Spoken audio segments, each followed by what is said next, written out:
Hello bachcho, let's see this question. The question says, suppose that a ray of light leaves the point 3, 4, reflects off the y-axis toward the x-axis, reflect off the x-axis and finally arrives at the point 8, 2. The value of x is. देखिए बच्चों, इस question में आपको दे रखा है कि एक ray है, रे ऑफ लाइट है, लीव्स द पॉइंट जो 3, 4 से छोड़ी गई है और reflect off the y axis जो वाई एक्सिस से टकराकर इस तरह से जा रही है जैसे कि यहाँ पर जा रही है। देन ये फिर एक्स एक्सिस से टकराएगी यहाँ से और रिफ्लेक्ट हो जाएगी और रिफ्लेक्ट होने के बाद 8, 2 पर ये फिनिश हो जाएगी, अराइव हो जाएगी, यहाँ पर पहुँच जाएगी, यहाँ पर ये इसका फाइनल डेस्टिनेशन है। तो आपको इस एक्स की वैल्यू बतानी है, इस वाले पॉइंट पर एक्स की जो वैल्यू है वो आपको फॉर्म बतानी है। तो देखिए रिफ्लेक्टेड रे में अगर मैं बात करता हूँ यहाँ से इस डायग्राम में ही हम कुछ चेंजेस करते हैं। तो ये वाली परपेंडिकुलर डिस्टेंस है ना, इसके ऊपर मैं 90 डिग्री डालता हूँ और इस पॉइंट 3, 4 का वाई एक्सिस के रेस्पेक्ट में हम क्या ले लेते हैं, रिफ्लेक्शन ले लेते हैं, इमेज ले लेते हैं। तो इमेज क्या आएगी, ये डिस्टेंस और ये डिस्टेंस बराबर हो जाएगी।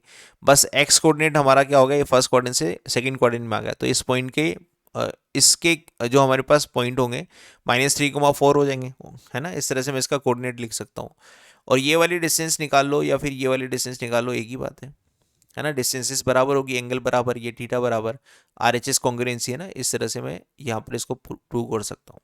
तो ये डिस्टेंस निकालो या फिर ये डिस्टेंस निकालो, एक ही बात है। सिमिलरली यहाँ से भी देखिए, यहाँ से भी मैंने एक परपेंडिकुलर डाला और ये लेंथ निकालो या फिर ये लेंथ निकालो, बात बराबर है। ये इसका रिफ्लेक्शन है और ये इस पॉइंट को कनेक्ट कर दूंगा इस तरह से। तो RHS कॉन्ग्रुएंसी से ये दोनों साइड क्या होगी, इक्वली होगी।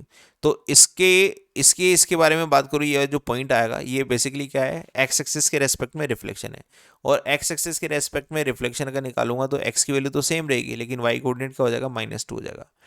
तो अगर मैं इस x की वैल्यू निकालना चाहता हूँ तो मैंने क्या बोला ना कि ये डिस्टेंस निकालो या फिर ये डिस्टेंस निकालो। तो यहाँ से मुझे क्या पता लगा, ये जो पॉइंट है जिसके इसकी नेमिंग करूँ तो ये A बोल दो, इसको B बोल दो, इसको C बोल दो और इसको D बोल दो। तो ए बी सी डी ये सब क्या है, इन लाइन।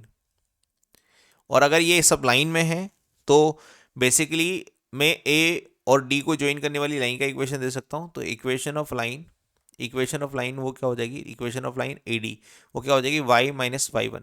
तो y-y1 मैं इसको ले लेता हूँ x1y1। तो y-y1 x-x1 और यहाँ आएगा y2-y1। तो y2-y1 upon x2-x1, y2-y1 upon x2-x1। इस तरह से हमारे पास इक्वेशन आ जाएगी। तो y+2 = 6/11 माइनस का और x-8। इस तरह से बेसिकली मुझे c कोऑर्डिनेट जानना है ना। तो c का मतलब क्या है कि y = 0। तो यहाँ पर मैं y = 0 कर देता हूँ c जानने के लिए।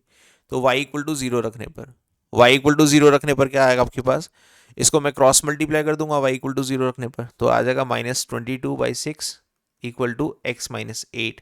तो x = कितना हो जाएगा, 8 और -22/6 इस तरह से। तो x = हमारे पास आ जाएगा, इसको सिंप्लीफाई करेंगे तो 8 11/3 ऐसा आ जाएगा।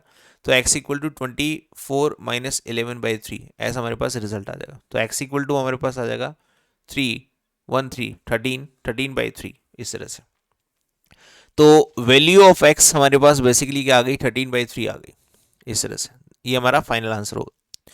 तो c के कोऑर्डिनेट अगर मैं हमसे पूछे जाएं तो c के कोऑर्डिनेट क्या हो जाएंगे, 13/3, 0। तो इस क्वेश्चन का फाइनल आंसर होगा value of x = 13/3। Hope you understand this. Best of luck.